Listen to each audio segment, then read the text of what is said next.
Hello. I'm going to Metropolis. I don't remember why. What? When you walk around, you look at me crazy. It's driving me nuts. You got anything interesting to talk about? Well, not really. Nothing much really happened this week except a whole bunch of mass shooters got denied. So we're... Okay, well, what about these denials? Not denials. I'm just saying that people got a lot of people who would be, whatchamacallit, a lot of people who would be considered, who would have been considered mass shooters got denied from mass shooting. Wow, I am terrible. Holy shit. Let's try that again. There we go. You'll get it someday. Yeah. In LA. Oh, you're made out of not good stuff. That does no damage, does it? That missed. I mean, it's good news. Really, it is good news. It's just that there's so many of them now, I guess. How many mass shooters do we have to go through? Too many. How many mass shooters are there? Too many. It's a non-zero amount, so it's already too many. I guess so. I guess this teleporter is a new game plus thing. Sad. Well, I still have to find the 2 titanium bolts I missed. But I want to try something. I want to try something a little different. And by I try something, I mean I try to get you guys to do something. So, as you know, whenever I come back to college, I always talk about the stupid shit I got to learn about that no one actually cares about. And I decided, you know what? It's getting a little lonely in here. I need other people to also act like smartasses around me. Because I decided that I'm going to aim for a PhD in comping science. So it'd probably be in my best interest to like start being able to, you know, have people know about, have people understand what I'm learning. In case I get a professor job, I don't know. Is that what people do now when they get a PhD? I don't know. You think I know these things? Maybe. No? Some people do. I don't. But do I know? Nope. I'm just some guy who plays video games. I mean that's true, but you could also be a PhD who plays video games. Who knows? Nah, I'm fine with 2 majors. Wow, I'm terrible. The Gadgetron Splitter Rifle is the galaxy's most powerful stealth weapon. It uses quantum wave phasing to fire shots through multiple enemies. If I already could shoot through multiple enemies, I guess now it shoots more through a twin. Because if this thing just upgraded, you just couldn't tell.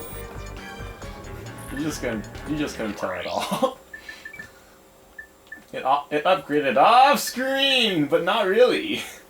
I don't even have an extra weapon to upgrade, do I? Oh, I have this. Let me see. Skeet. I found a mod file that actually references this game's UI. Right. Did it reset? Okay, it did reset. I mean, the UI isn't terrible. It's worse than the other 2 games, but it's not terrible. Is it terrible? Am I terrible? I mean... It wouldn't be the first time you've had opinions that greatly differ from everyone else. Yeah, but, you know... See example 1, TMS. Piece of shit. Although that's a collective thing, really. We're all like, yo, this game is awful, and everyone's like 8.2 out of 10. Who knows? Because it's Atlas. It's gotta be good. Yeah. But anyway, I've been completely unrelated, but as I've mentioned before, I've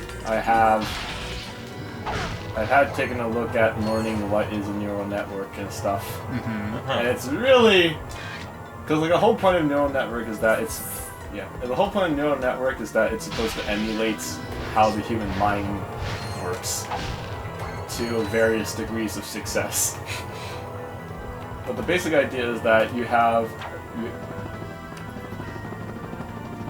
Oh, that's an invisible wall. The basic... Invisible death wall. The basic idea is that you have the... Where did my gun go? What's Over there, apparently! What's a gun? I planted the gun. It shot out the lamppost.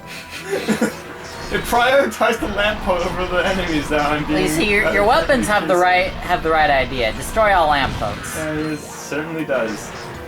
Certainly does, Governor. But like the idea of the... Yeah, it's still shooting out the lampposts. Come on! Alright, good shit. Alright. So like, the idea of a neural network is supposed to simulate the human, how the human mind thinks, right? Yeah. And how does the human mind thinks? If you go back to your biology roots. Neurons and those like neuron clusters and connections between those. Exactly. That's actually like the entirety of it, basically. That's death. I chose death. All these things are invisible wall related, and I don't like it. Imagine being able to go anywhere. Yeah. It disappeared all the enemies here for some reason, though, so that's amazing. But like, so you have nerds, right? Yeah. Right. So the computer science version of a nerd, they call it a perceptron. Weird flex, but okay. Okay. A perceptron, as in it can perceive things, but also tron. You gotta have the Tron. Yes, the Well, tron. you're biased because you have Tron in your name. 4 times. Beat that. Yo, this shield just killed those guys. Holy shit. Your shield's too overpowered. Yeah, but like, so the perceptron is basically a whole bunch of inputs, like a nerve cell, right? Yeah. A whole bunch of inputs and one output. So the way it does that is inputs are obviously like numbers or classifiers, right? So like you got it looks at an image and it says this image is a 4 on this pixel, right? So it takes that and a whole bunch of other inputs and then puts it together. Yo, this gun.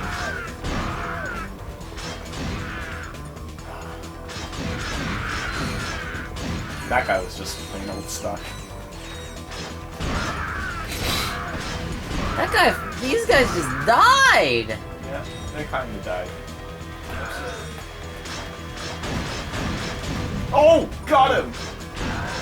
I'm still trying to find these titanium bolts. They don't want to show themselves. I don't know why. You can't fool me. I'm Ratchet, you fucker.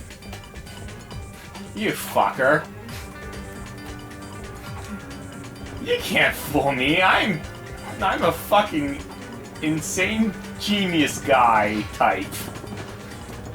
There goes all the credibility. Yeah, there goes all your credibility.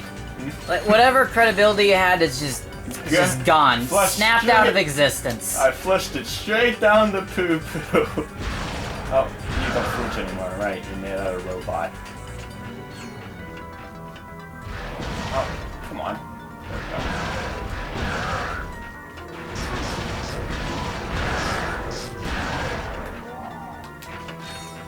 But yeah, so you have the perceptron, which takes inputs, adds a bias to it, a mathematical bias or weight, and then it outputs.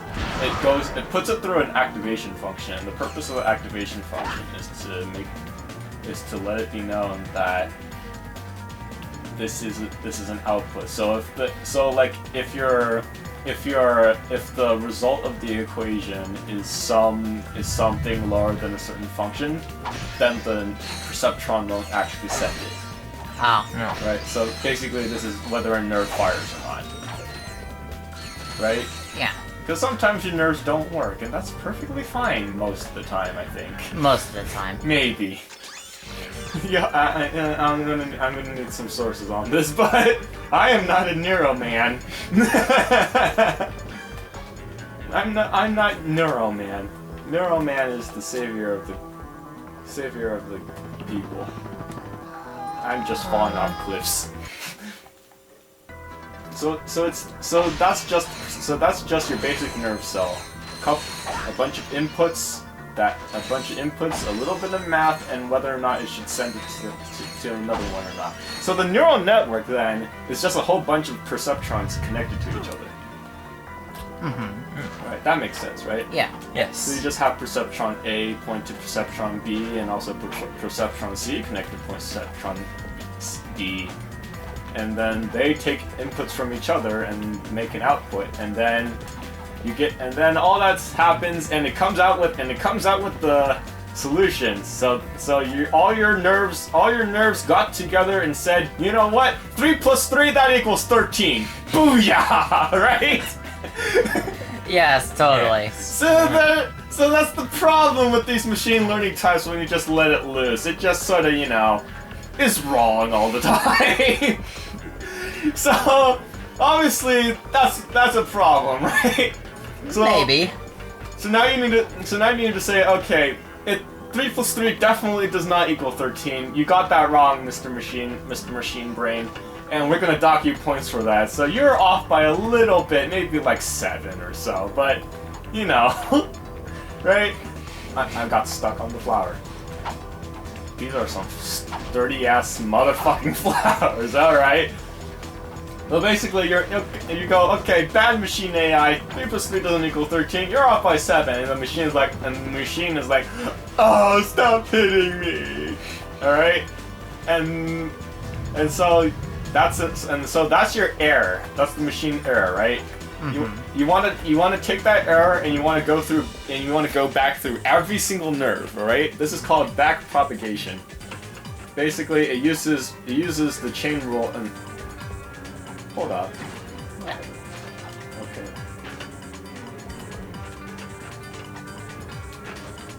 I hit the ceiling when I made this jump. Like that. Huh. Gravity is a bit weird. Not having it is probably not a good idea. Okay, so basically that's your error. Your machine brain made a boo-boo, and now you gotta correct it. So you take the error and you push it back through every single neuron.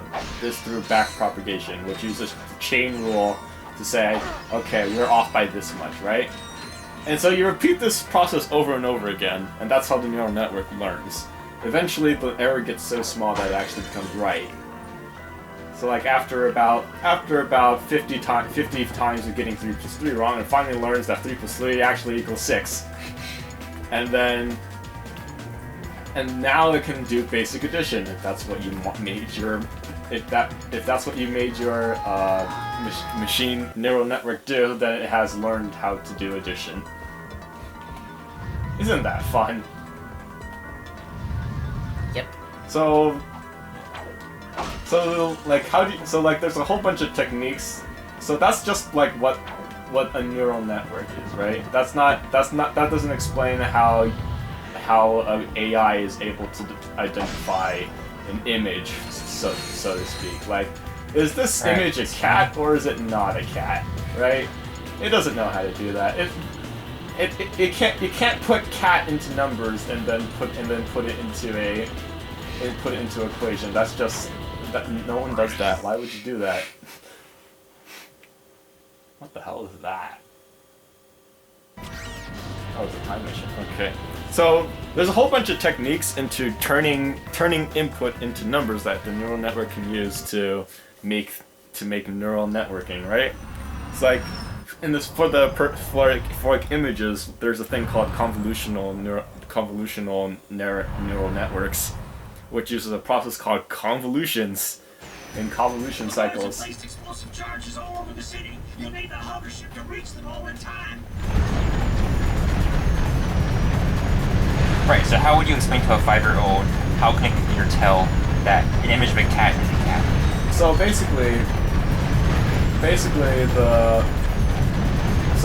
we have a process called convolutional neural networking. What you do is that you take the image and make it smaller, and then Sarge, you think you can pick up the pace of it? smaller by pixel size? Yes, you take the rectangular picture, right? You make a whole bunch of numbers out of it based on the color, and then you make the rectangle smaller. And you keep doing this over and over again until you finally get like a small enough rectangle to do inputs out. The adult version is convolutional neural network. Depending on the RGB color of the pixel, it produces a number off of that, right? Oh yes. All colors are represented by numbers in the computer, so... Yeah. Well, what about the colors? So the colors would then be... So the colors, like I said, is RGB, right?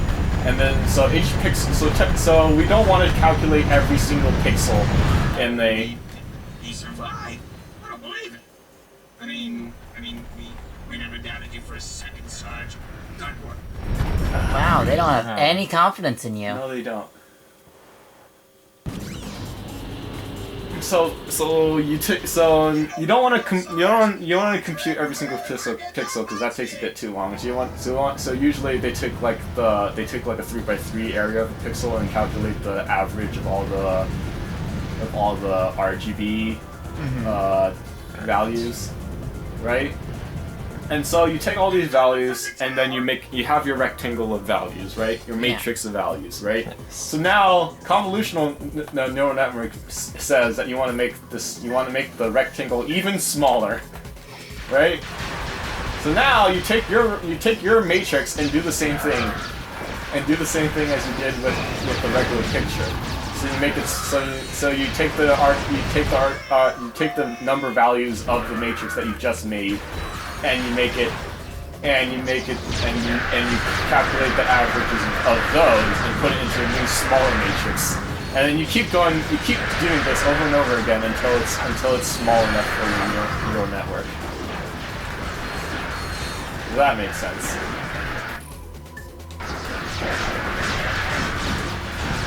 Get over here.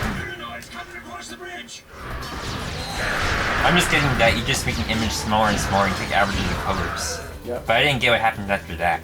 You make it, and you put it in your neural network. You take the inputs to your neural network, and the neural network will make some calculations, produce an output, a yes or no output, and set to see whether or not that is in fact a kitty. If it doesn't, if it's wrong, it takes the error and uses back propagation for the input, for the same input that we have, and then tries to make it correct. And that is how an AI can tell whether or not a picture of a cat is indeed a picture of a cat or not. I'm not a missile ammo.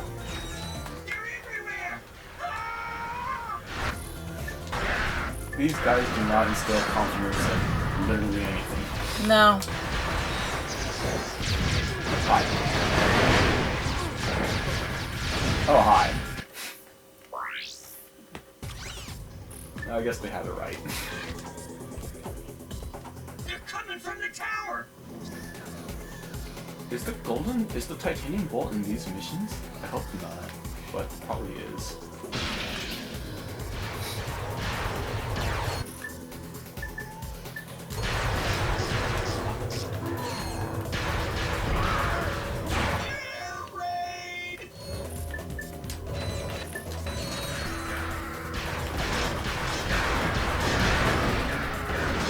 But of course, a human would have to specify where the machine is wrong or not so the machine can work.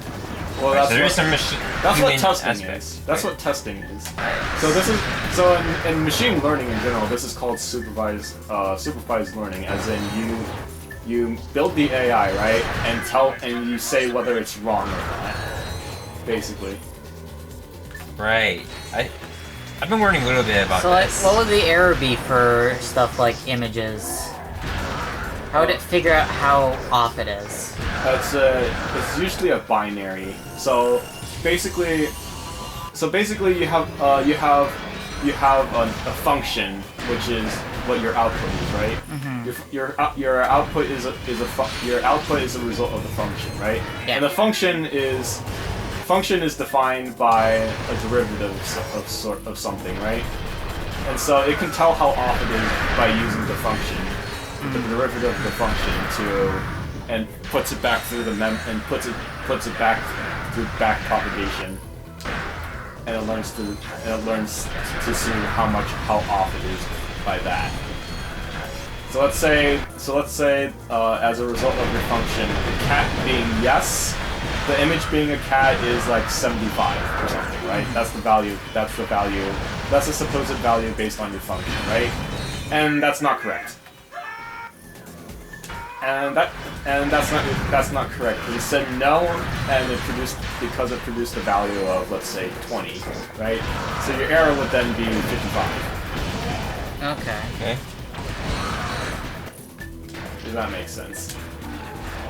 This is all general stuff, and not exactly how it works, but it's as far as I have understood, which is probably not at all, realistically.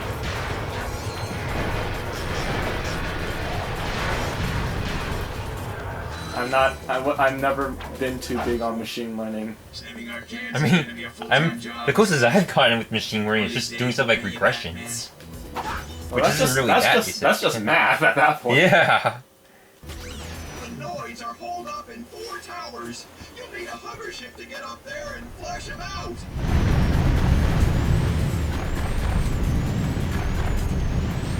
Alright. So, you guys been to college. How about you teach the audience something about what you've learned as a result of just looking at stuff? Oh, hi. Nurture is a property of matter. I learned everything. Macros are a bad time. What were they doing? I'm so confused. What even was my mission? It says something about Tyranids being in a tower, and I killed one tower, but I don't even know anymore. Alright.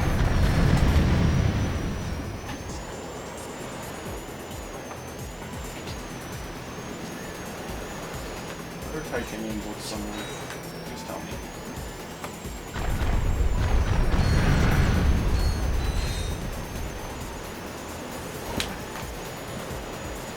How are you lovely gentlemen doing? Doing more dev work like always. Alright. I actually have to go and tutor some high schoolers after this. Oh. Apparently in geometry they're actually teaching them about discrete mathematics first. Huh. Now? What? Yeah. Is this new? Do they have a new textbook? I don't know if it's a new textbook or something, but apparently this class in particular, or whatever, they're teaching discrete mathematics for you know geometry and how many proofs you have to do, right? Yeah. It's like given this, then you do that, right? Yeah. And you can make things out of it. That's how we learned geometry back in the day. Now they're actually explaining it with the discrete mathematics. So if you remember, do you remember rules of inference? No. You don't remember rules of okay. It was more like 2 weeks. All units maintain radio silence. Well, that was a lot of talk that meant nothing. Yes. So basically in the whatchamacallit, in discrete mathematics, there's a few things that we know exist, like A and B, and B, A or B, and A infers B, right? A rule of inference would be if you had a combination of statements that you know to be true, or given to you, or is a premise, right? Then you can infer a third thing. So modus ponens, right? You've heard the term, at least, yeah. Right? That is saying we have A infers B, right? Which is true. True. Then we have false, A, true. and then we have B infers C, and Therefore, A infers C. Yes, that's one. That's not Maz Ponens though. Maz Ponens is if you have A infers B and you also have A, then you can infer B. Ah. Because if A is true and if A implying B is true and A is also true, then B must be true. It's basically like logic math. It's the addition. It's logic addition. And that was it. What? You're only mostly dead. Air superiority. We're taking a beating from those dropships, requesting immediate air support. I hate this thing. Get over here, you piece of shit.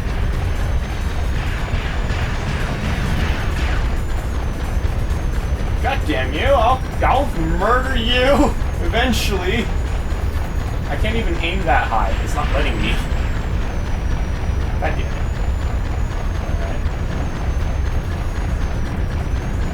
Yeah, get close enough for you to actually be able to shoot them. I can't hit them anymore. Now they're too low. Got it. Yeah. Killed your fucking ass.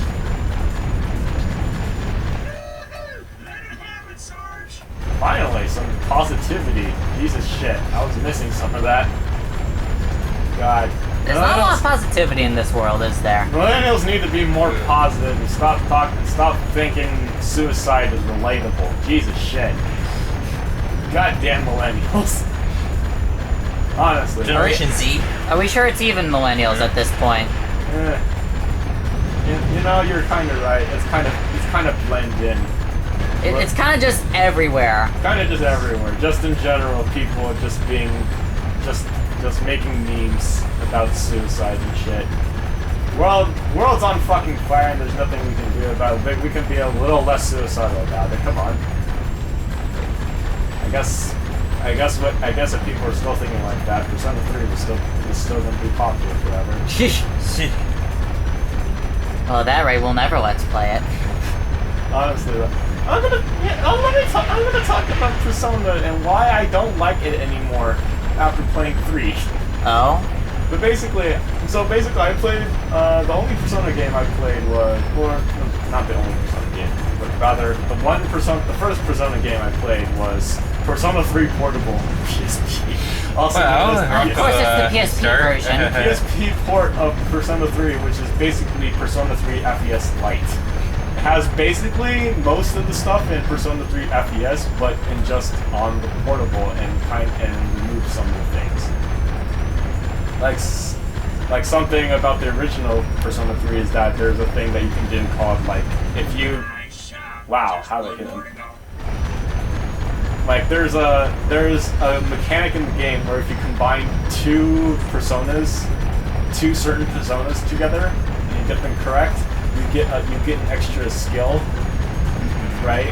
And there's a really broken one where if you combine just this, if you combine a late game persona that you need to progress the story a lot, and also like some mediocre middle of the way persona, right? You get a skill which does 9,999 almighty damage. So nothing will resist it. Nothing resists it. Nothing will block it. Nothing's immune to it. It just does instant kill damage to most things in the game. And you just get that for free by combining two Persona, right? In Persona 3 Portable, they remove that mechanic, but they put it into it. They change it into items, so all the combined skills, you have to like grind a certain material, and then you trade it in for the material that does the skill, right? And in that game, the Armageddon skill, which is the one that does 9,999 almighty damage, takes 99 of a certain it takes 99 of a certain item, so you likely will never get it, and if you do get it, you only get one. Which I think is probably better. A little bit. I don't know. It makes the Elizabeth fights a little bit unfair, but you know what? Fuck everything. Right? So I play Persona 3 Portable, and you know what? It was actually, if I played it again now, I'd probably rate it like an 8 out of 10. Like it's pretty damn good. So is that? So if we were ever to theoretically play a Persona 3, we'd be doing the PSP version. No, we'd probably be playing FES. Oh. That's objectively the best version. 3P, all it adds is nothing and a female protagonist mode. I mean, some people are up for that. Probably. Not me. I'll tell you that much. But never prevents you from trying Persona 4 and 5. Yeah. Thanks, Sarge. That was it. Done without you. Yes. Now I got the secret map. Thanks again, Sarge. Me and the guys wanted to get you something to see. Me and the boys. Everybody chipped in. We got you this map-o-matic. Oh, you guys are the best. Alright, let me find this last. Let me find this last. Let me leave. Fine, I have to select the leave function. But basically, if I play it again, I've given it 8 out of 10 because like it's thematic. It does a lot of things right, all right, in a way that Persona 4, which I'll get into later, does not. All right, like. Apparently I didn't miss a place. Secret areas on your world map. The secret areas are marked as green. So, like, when you start off, you're just a random guy who just got to the city to start high school because of fucking course. Yeah. Right? And then... Always high school. It's always high school. And then you know, you just... Why isn't it ever college for once? I know, right? You get the high school... Because no one in college plays video games. What the fuck's wrong with you? Yeah, because we're totally not in college. We're not playing video games. Yeah, no one plays video games in college. You're too old to be playing video games in college. I'm totally not doing dev work for a video game engine while in college. We're totally not playing a video game Forever as a we speak. kid. You know? Yeah, You are that kid. that's why I'm always Mr. That Kid. No matter how old I get, I'm just always gonna be that kid. Yeah. But basically, you just got off the train, right? You're barely there, and all of a sudden it's midnight, and all of a sudden it's everyone's in coffins. You don't know what the fuck's going on. It's just kind of weird, and then you awaken your powers as the Persona person.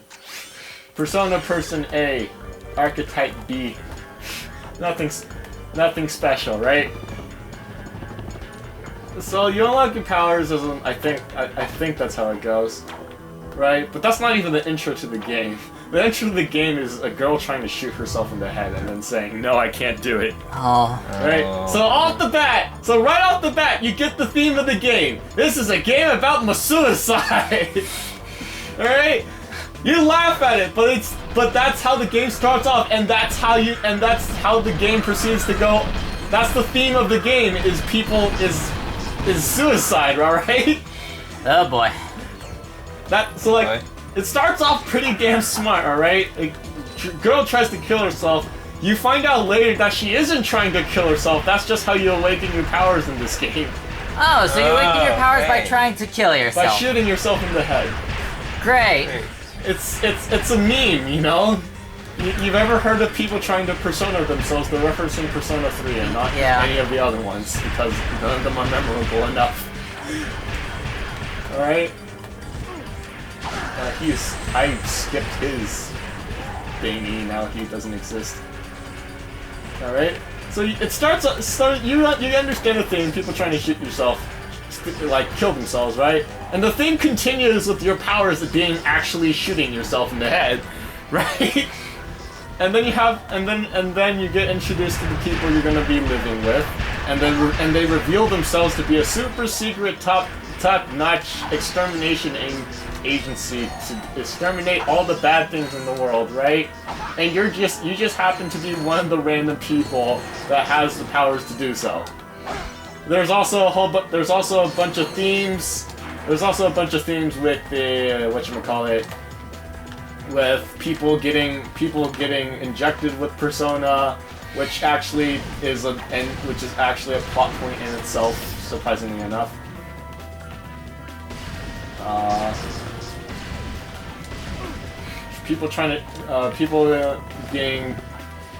People making personas to try to save the world, which ends up biting them in the ass because they're using little kids. They're using child slavery. Yikes. And then there's also a plot point about a robot, which is quite honestly the worst part about the game. Everyone loves that part of the game, but it's objectively the worst thing ever. They'll never understand my genius. Or you'll never understand theirs. No, I understand perfectly why they think it's the best part of the game. Why do they? Because it's the robot. It's the robot that is very thirsty for you. Why else would they? There's not too much to think about, to be honest. Sounds like some fan service. It is very fan service. But she's an actual character, and I think she has an arc, but you could fool me.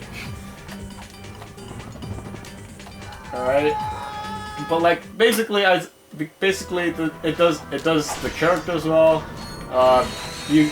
The characters have moments outside of you being their friend. They have moments when you're being their friend, of course, but there's also specific story moments, and people upgrade their persona by going through specific moments in their life. Imagine that. Persona 4 does none of that. Alright?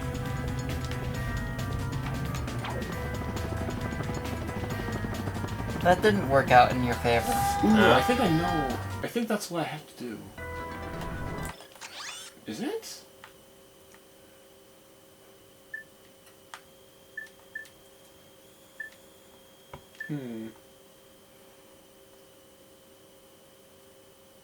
Ah, fuck it.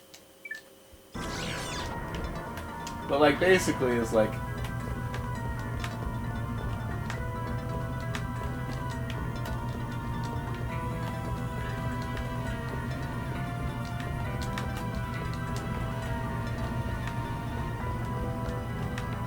How did I jump off the last time?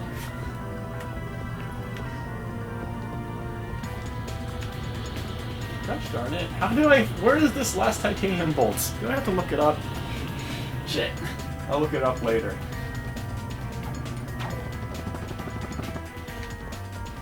I made this jump. You didn't make that jump. So back to your rant about Persona 4? Yeah, Persona 4. You start off the game, you're a random kid, you're entering a new place to go to high school. Alright. Again, because Japan. Oh, Japan. Right? You go to high school, you come in, everything's okie-dory. You meet the person who's gonna babysit your ass. Alright? You meet the guy who's gonna babysit you, and then he introduces his daughter. No, he's broken. He introduces his daughter at you, in your face, who becomes someone you have to befriend, right? And then everything's fine, and then it becomes a whodunit, right? Except the whodunit is the evil guys from the last game. Oh. Which is the running thing. Which is the running thing of all the Persona games. All the bad guys are the same guys. It's just the shadows again. It's the shadows again. God damn it. But this time it's like, but this time, they're doing bad things in the TV. So you gotta go into the TV for some reason. I don't remember why. You meet the enemies. I was like, oh no! I can't defeat the enemies because they're made out of magic. And then you figure out that you have a persona. It's nothing special. Nothing really that special in it. The introduction to it is not that good at all, right? And then it's like, oh, your friend is also in the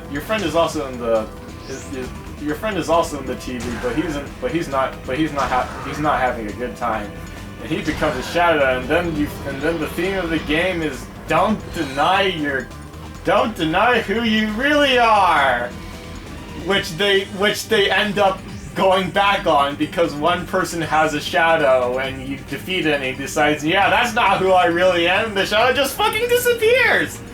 Like, what the fuck? Like, he doesn't learn a damn thing. I hate that game. And then the friendships. Oh my god, the friendships. You know how in Persona you make friends with people and that's how you get new personas, right? Yeah. Like how to make your personas better, right? In Persona 3, you were just some guy being some guy's friend, and you have a little talk. You help them. You kind of help them a little with their personal, with the personal thing, but you're really just a third-person spectator, right? In Persona 4, not only are you the center of literally apparently everyone's fucking friend stuff, but like even your party members, right? Even your party members don't get barely get any side stories, and so when you get the rank 10 friendship, right? They upgrade their persona for free. That's how you upgrade your party member's persona, by giving them the little pep talk. Yeah, I recognize, so I can only. Nice. Nice.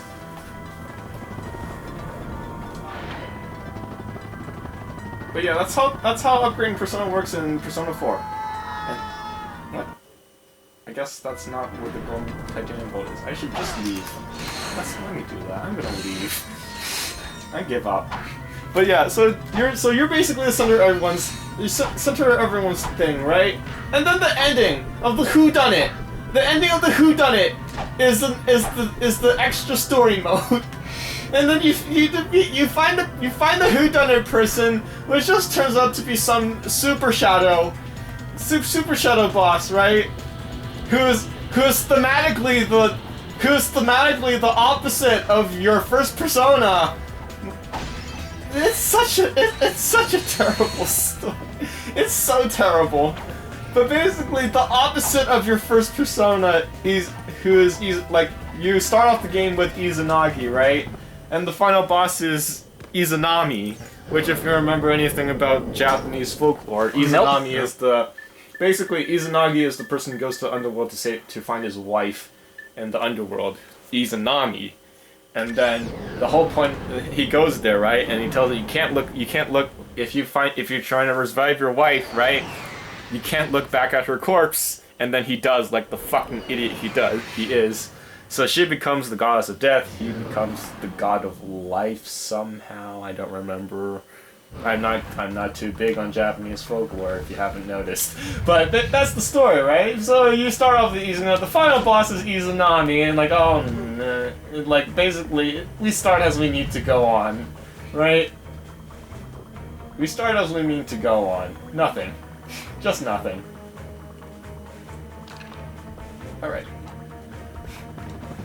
So you do the Izanami. So you go through the boss fight. It's a boss fight you can't beat because she has an insta-kill attack. Ew. And then you go through all your friends, and you upgrade your Izanagi to Izanagi Plus, literally, and then you beat her, and that's the game. That was the end of the game, and you leave the place because you don't actually live there. And that was the whole video game. I hate Persona 4 so much. So much that I don't want to play Persona 5. It's that bad. No one will believe me, but Persona 4 is a 3 out of 10, not even a 4 out of 10. Absolute rubbish. Man, you gotta start posting on our unpopular opinion, man. Goddamn, unpopular gaming opinions. Yeah, I'm sure you'd get a kick out of posting your opinions there. Yeah, I know, right? But the Persona Watch everyone try and tell you that you're wrong. Yeah. And they'll be wrong instead, ha!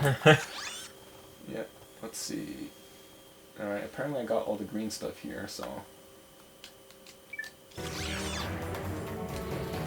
So yeah. I don't like Persona 4 enough to not play Persona 5 ever, even though everyone tells me you should play Persona 5 because it's literally the best game ever. You should play Persona 5. I'm like, fuck you. I really don't care about the Persona series anymore just because of Persona 4. Everyone loves Persona 4. There's the in Persona 3. There's the bath cutscene, which is actually which is a little neat if you've never watched an anime before. But the whole point is that you get caught in. You get into the bath with your pals, you and the boys in the hot springs, you know. Hot springs, right? Yeah. And you're in there chilling out, and all of a sudden the girls are coming into the bath. Oh no! The girls are here, so you have to avoid them, and everyone gets caught on purpose because the scene is open quotes funny. It's not that funny. The catching scene, she just gets really mad at you and says, I will exterminate, I will execute you, I think she says. And then it goes to black. People do not know how these things work. It just fades to black, you know, nothing important happened. And then everything proceeds as normal. And then if you don't get caught, nothing happens. Amazing. Amazing! So what you're saying is that if I ever do play it, I have to aim to not get caught. Oh my god. Probably. Maybe you get achievement on who knows in the remake. People are big on the achievements, right? That's how you get the Microsoft points.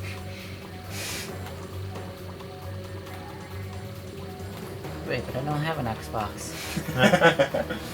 That's the joke. But yeah, I don't even know what Persona 5 is about, so I can't even comment on it. I'll probably never know because I'll never play it, to everyone's chagrin. What if I make you play it? I'll play it, and then I'll comment on it when we play it. It's not gonna be anything different. I've also not been a big fan of the Persona battle system. Alright? Like, you know TMS and how it says, like, that's basically the... And how they say it's the... Shin Megami Tensei battle system, right? Like, even more than that, even like in Persona, it's the same system, right? Same weaknesses, right? Mm-hmm. But if you get it's the same strategy, hit everyone in their weak spot, right? Yeah. And if you do that, if you hit people in the weak spot, you get an extra turn. You get a free turn, right? To hit the next person's weak spot. And then you get this also happens with crits. If you get a crit, you get a free turn, and they get knocked down. If you hit someone for a weakness, or if you crit them, they get knocked down and can't move. Right? And if you knock all of them down, you press X and you do damage to all of them for free. For no resistances. For free. God damn it. I mean, what's wrong with battle systems that are about attacking weak spots? Isn't that like what all battle systems are about? Well, it's just so like the thing is it does that, right? Mm-hmm. But the whole thing is, like, you get free turns every time you hit the weak spot. So that's the only strategy. Any other strategy is completely pointless because you want to aim for a crit or you want to aim for a weak spot, right? Because it gives you free turn and it gives you free opportunity to do damage. Right? The only other strategy is maybe buff yourself a little bit, right? And the thing is, when TMS at least, your party members also have weaknesses, and the enemy can exploit that. In Persona, there's a mechanic where you can get items from certain Persona that you got, right? And some of these items make you immune to certain attacks. Do you see what I'm getting at? Yeah. So you can just put that on your teammates, and then you never have to care about resistances ever again. Well, some people like breaking games. That's not breaking. That's just what people do. That's not breaking the game. It is like something you kind of have to use to win, or is it just You just use it because it's there and you might as well use it, kind of thing. It's there and you might as well use it. Yeah. And even worse than all of this, right? So they have that system, so the game has to balance out so the game balances that out by giving you, believe it or not, instant kill attacks. And you can be weak or strong against instant kill attacks as an enemy.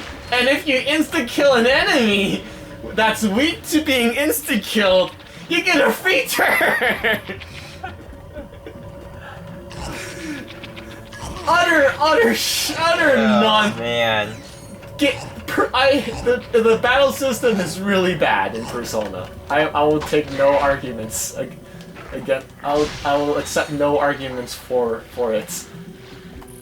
Yeah, it makes me wonder what you would think about the Octopath Traveler battle system. Octopath Traveler is fine, I guess. It's like because it has a similar thing where if you attack the enemy's weak spot and then maybe just become immobile and then you have a free turn, do a bunch of things. Yeah, it's an old RPG, so I don't think of it. I don't put brain cells into thinking about it. Oh god. That's my opinion on Octopath Traveler. It's probably a good game. I'll probably never play because I don't have a Switch and I'm not too... I have a Switch. You have a Switch, but you don't have Octopath Traveler, do you? I have the demo. Yeah.